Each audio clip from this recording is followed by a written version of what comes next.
41 या 39 वाली लिस्ट में मेरा नाम है या नहीं, ये 41 और 39 एमएनएज वाली लिस्ट ये है क्या और इनको किस तरह से अप्रोच किया जा रहा है। इमरान खान की हतमी मुलाकातें अपने आखिरी मराहिल में हैं और इस्लामाबाद में बड़ी तब्दीली आने को है। कुछ दोस्त जब उनसे सवाल किया जाए कि क्या इस्लामाबाद में तब्दीली आ रही है, तो आजकल वो गुस्से को अब्जॉर्ब नहीं कर पाते और शदीद गुस्सा कर जाते हैं। उसमें मोस्टली हमारे वो साफ़ी भाई भी हैं जिन्होंने इंतहाई मेहनत की कि ये पॉइंट ऑफ व्यू बरकरार रखा जाए कि ये हुकूमत 5 साल पूरे करेगी, लेकिन हुकूमत ने 5 साल पूरे नहीं करने। नेशनल इंटरनेशनल सारी रिपोर्ट्स इसके मुताबिक हैं। तो आज के प्रोग्राम में भी इंतहाई अहम इंकशाफात हैं, तो डिस्कस करते हैं आज का प्रोग्राम। सबसे पहले मैं आपको बता दूं कि मखसूस नशिस्तों के मामले को लेकर फैसल वावडा साहब ने फरमाया, उन्होंने कहा जी कि फॉरवर्ड ब्लॉक बनेगा पाकिस्तान तहरीक इंसाफ में, लेकिन फिर हमने देखा कि फॉरवर्ड ब्लॉक तो नहीं बना। 39 लोगों ने वो जो बयान हल्फी था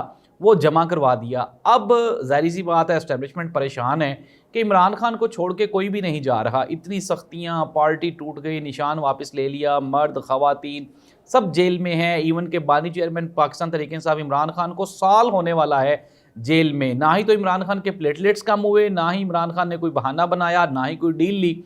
अब जाहिर सी बात है इस मामले को लेकर फिर इस्टेब्लिशमेंट परेशान हो गई।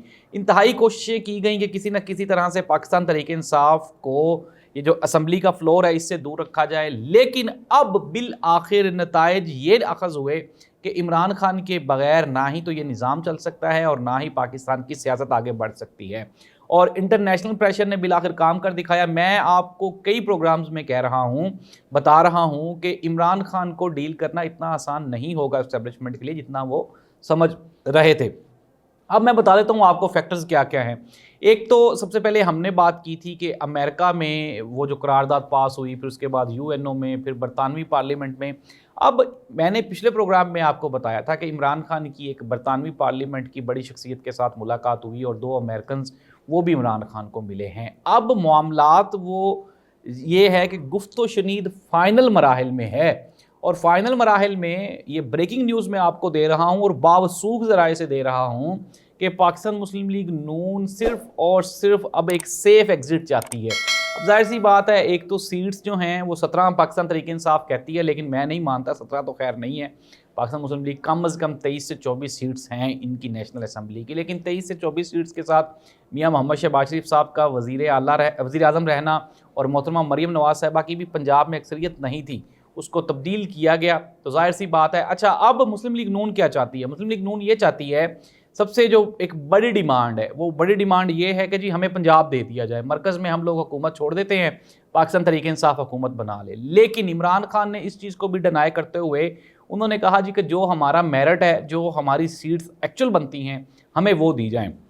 अब एक तो मुलाकातों का सिलसिला जारी है, फिर यही मुलाकातें ज़ाहिर सी बात है जब इमरान खान के साथ होती हैं तो इस्टेब्लिशमेंट के साथ भी ज़ाहिर सी बात है होती हैं। और अमेरिका ने लेटेस्ट अपडेट्स के मुताबिक पाकिस्तान की जो ग्रांट है, जो फेवर वो अमेरिका करता है पाकिस्तान को, वो उन्होंने रोक ली है। और ये इसको इस चीज़ से मंसूब कर दिया गया है कि जब तक पाकिस्तान में हालात बेहतर नहीं होते तब तक वो पाकिस्तान को ये जो ग्रांट है ये इशू नहीं करेंगे। अब जाहिर सी बात है बगैर पैसों के तो ममालिक नहीं चल सकते। आईएमएफ हमें कितना कुछ सपोर्ट कर लेगा, फिर हमने आईएमएफ के पैसे भी वापस करने हैं। दूसरी जानिब चाइना ने भी हाथ उठा लिया, फिर उसके बाद दूसरे सऊदी अरब जो हमारा मेन स्पॉन्सर था उसने भी कह दिया जी कि आप ना मेरे पिछले भी पैसे वापस करें। अब हुकूमत को जान के लाले पड़ गए हुए हैं। एक तरफ जमात इस्लामी का धरना जारी है, फिर दूसरी जानिब पाकिस्तान तहरीक इंसाफ का एहतजाज की कॉल आई हुई है, और फिर महंगाई, बेरोज़गारी और बढ़ते हुए जो मसाइल हैं उसके सामने घुटने टेक दिए हैं शहबाज शरीफ गवर्नमेंट ने। नवाज शरीफ साहब पहले ही नाराज़ थे अपने छोटे भाई से, वो तो कहते थे कि यार मैं तो आपको हमेशा ही कहता था कि आप वजारत उज़्मा ना लें। लेकिन मैं आपको पिछले प्रोग्राम में भी बता चुका हूँ कि मुस्लिम लीग नून अपने हिस्से से ज़्यादा अर्न कर चुकी है ये 3 सालों में। अपने सारे के सारे करप्शन के केसेस ख़त्म करवा लिए गए हैं। फिर उसके बाद अगर हम बात कर ले छोटे मियाँ साहब की वजारत उज़्मा, पिछला 1.5 साल भी, अब भी 1 साल रह जाएंगे, 18 महीने तो खैर ये कंप्लीट होंगे। दिसंबर में बड़ी तब्दीली का कह रहे हैं। और मैंने आपको पिछले प्रोग्राम में भी बताया था कि काजी फ़ायज़ ईसा साहब, जाहिर सी बात है जब तक उनकी मुद्दत मुलाजमत वो पूरी नहीं होती तब तक तो ये सिलसिला चलेगा, क्योंकि वो इनको सपोर्ट कर रहे हैं। फिर उसके जैसे ही वो ख़त्म होगा, चीज़ें अंडरस्टूड हैं कि वो चेंज हो जाएंगी। आज 2 एड हॉक जजेस ने बिल आखिर हलफ उठा ही लिया और काजी साहब कुछ मुतमिन दिखाई दिए, लेकिन 2 जजेस के आ जाने से ज़ाहिर सी बात है वो कुछ तब्दीली नहीं आने वाली। जस्टिस मंसूर अली शाह को, अगर हम काजी फ़ायज़ ईसा साहब को जब chief justice of Pakistan appoint करना था तो 3 महीने पहले इनकी अपॉइंटमेंट अनाउंस कर दी गई थी और ये कहा गया था कि अगले जो चीफ जस्टिस ऑफ पाकिस्तान है वो काजी फ़ायज़ ईसा साहब होंगे। जस्टिस मंसूर अली शाह इस वक्त सीनियर मोस्ट जज हैं सुप्रीम कोर्ट ऑफ पाकिस्तान के और अगले पाकिस्तान के वो चीफ जस्टिस ऑफ पाकिस्तान भी हैं, लेकिन अभी तक हुकूमत की जानिब से या फिर सुप्रीम कोर्ट की जानिब से उनकी अनाउंसमेंट का ऐलान नहीं किया गया।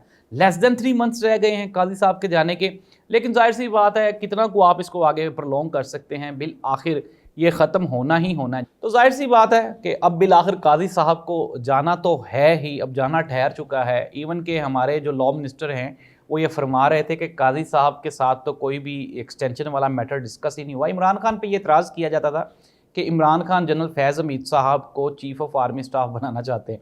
इमरान खान से एक दिन पूछा गया कि आप जनरल फैज़ हमीद साहब को चीफ़ ऑफ आर्मी स्टाफ बनाना चाहते थे, तो इमरान खान ने कहा मुझे इस चीज़ का अंदाज़ा ही नहीं था कि कोई कहीं ये भी बात ज़ेरे गौर है।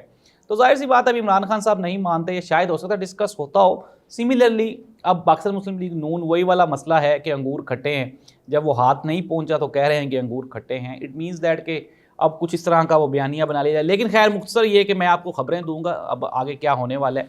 अब होने यही वाला है, जाहिर सी बात है। हमारे एक सीनियर सहाफ़ी ने कहा कि जी मियां मोहम्मद नवाज शरीफ साहब तो पहले दिन से ही लंदन वापस जाना चाह रहे हैं, लेकिन अब उनको वापस जाने नहीं दिया जा रहा।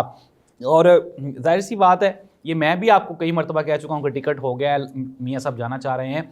हमारे बावसूख ज़राए ने इस खबर की तस्दीक की है कि मियाँ मोहम्मद नवाज शरीफ साहब बहुत जल्द वो लंदन रवाना होंगे। मोहतरमा मरियम नवाज साहिबा अपने मामलात को समेट के एज़ सुन एज़ पॉसिबल ये भी पंजाब हुकूमत को समेटेंगी और फिर उसके बाद बिल आखिर शरीफ फैमिली का सारा जो बिज़नेस है वो ये ऑलरेडी शिफ्ट कर चुके हैं। कुछ तो ये लंदन ले गए हैं, कुछ चाइना ले गए हैं, कुछ भारत ले गए हैं। पाकिस्तान में नहीं छोड़ेंगे। ज़ाहिर सी बात है, जब पाकिस्तान में रहना ही नहीं तो फिर पाकिस्तान में बिज़नेस रखने का फ़ायदा क्या है। सिमिलरली अच्छा, अब गेम जो है वो बड़ी इंटरेस्टिंग हो जाएगी। इसके बाद इमरान खान के लिए जो मुश्किलात पैदा की जाएगी वो क्या है, मैं वो भी आपको बता देता हूँ। एक तो जमात इस्लामी वाला फैक्टर आ गया। ज़ाहिर सी बात है कि सिंध में जमात इस्लामी इमरान खान को कम्पीट करने के लिए पीपल्स पार्टी शहरी इलाकों में जैसे कि कराची हैदराबाद है, वहाँ पे पीपल्स पार्टी वो नॉट इनफ, वो बहुत ज़्यादा नहीं है, इसलिए जमात इस्लामी वाला फैक्टर कराची में इफेक्टिव हो जाएगा। दूसरा, अगर हम बात करें KPK की, जमात इस्लामी जिस तरह से हाफिज़ नईमुर रहमान साहब की सरबराही में चीज़ों को लेकर आगे बढ़ रही है, जाहिर सी बात है KP में वोट बड़ा अच्छा वोट बैंक है जमात इस्लामी का, ये भी इमरान खान के लिए एक टफ सिचुएशन क्रिएट की जा रही है। अब जाहिर सी बात है, इमरान खान जितना ताकतवर होकर वापस आएगा उसके बाद तो जो इमरान खान के साथ ज़्यादतियाँ हुई हैं, ये ज़्यादतियाँ करने वाले अपने आप को महफूज नहीं समझेंगे, तो अब उनको भी महफूज किया जा रहा है कि किसी न किसी तरीके से वो जो अब पहले सारा फोकस इस बात पे था कि पंजाबी की लफ्ज़ है, पता नहीं इस्तेमाल करना चाहिए कि नहीं करना चाहिए, कि इमरान खान को तुन के रख दो, लेकिन अब वो तुनने तुनाने वाला जो काम है ना वो तो अब ख़त्म हो गया। ज़ाहिर सी बात है, अब आप देख रहे हैं कि गुज़श्ता कई दिनों से बड़ी खामोशी छाई हुई है। इमरान खान साहब कहाँ हैं, अडयाला जेल कहाँ है, और वो जो राना सनाउल्लाह साहब के बयानात थे, वो जो दूसरे वज़रा के अपने अतात तारड़ साहब के बयानात थे, वो कहाँ हैं। अब खामोशी है। हुकूमत की जानिब से इवन के बातचीत का ऐलान भी किया गया, लेकिन पाकिस्तान तहरीक इंसाफ ने ये कह के टुकरा दिया कि जी अभी 4 दिन पहले तो आप हम पे पाबंदी लगा रहे थे, अब आप हमें कह रहे हैं कि हम आपसे बातचीत कर लें, तो ये इस तरह से नहीं बन सकता। तो खैर नाज़रीन, अब मैंने आपको शुरू में बताया था 39 और 41 वाले, अभी तक पाकिस्तान तहरीक इंसाफ के कुछ MNAs को तोड़ने की कोशिश की जा रही है। उनमें 3 या 4 MNAs हैं जिनको अगवा भी किया गया और उन पर सख्ती भी की गई, और शेख वकास अकरम साहब ने उनके नाम भी बताए हैं। लेकिन नाज़रीन, जाहिर सी बात है, अब बात लोगों को उठाने से, अगवा करने से, लोगों को डराने से, लोगों के ज़ुबान बंद करने से अब बात कंट्रोल नहीं होगी। अब बात जाहिर सी बात है इमरान खान को वापस ला के ही ख़त्म होगी।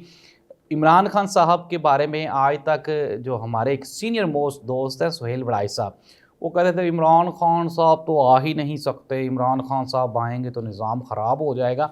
अब सुहेल बड़ाई साहब जो हैं वो ये फरमा रहे हैं कि इमरान खान साहब को बारी दे देनी चाहिए, क्योंकि ये राइट इमरान खान का बनता है। अब वो इमरान खान के लिए नए चैलेंजेस बता रहे हैं कि अगर इमरान खान आएंगे तो उनसे चीज़ें कंट्रोल नहीं होंगी और फिर वो ख़त्म हो जाएंगे। लेकिन इमरान खान ने पहले भी 3 साल में ये प्रूव किया कि इमरान खान वाकई अवाम के साथ खड़ा होता है, और इमरान खान को अगर ये मौका देंगे तो हालात बेहतर हो सकते हैं। अल्लाह करे कि पाकिस्तान में सियासी इस्तेहकाम आए और पाकिस्तान वापस तरक्की की राह पे चढ़ जाए। अल्लाह हाफ़िज़।